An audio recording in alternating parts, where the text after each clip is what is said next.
Yeah, informally, we're getting very positive feedback. As I was saying before, this is over a $900 million investment in public infrastructure, all focused on jobs. We went the extra mile in Indiana and put development zones over all 9 stations affected, so the private sector comes into a development-ready situation. We're 100% funded, didn't raise taxes, and the star of our show is the private sector. That narrative dovetails extremely well into the Trump administration's outlook on infrastructure spending. We're projecting $2.5 billion in private sector money to come into these station areas over 20 years.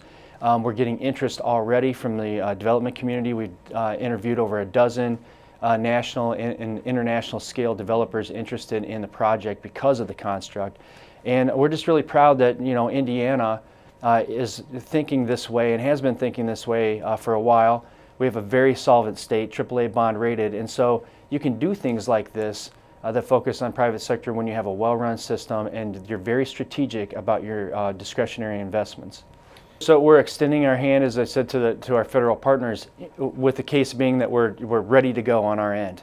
And the timing is critical right now. The reason you're seeing a lot of attention paid to this from leadership is that with Fiscal 19 coming up at the federal level, budget discussions are starting now with the White House, with OMB, with Congress and Senate. And so it's critical that we get this conversation out there right now and people understand our time frame and what we're trying to achieve. So the next milestones would be to get what they call full funding grant agreements from the FTA for both what we call the Westlake Extension, which is a new train line from Chicago to southern Lake County, and then the double tracking and modernization of the current South Shore train, which is about reducing time to market. So total system upgrade, 2 different federal projects, but 1 package for economic development with those stations and the private sector being what we're focused on. So time is of the essence right now.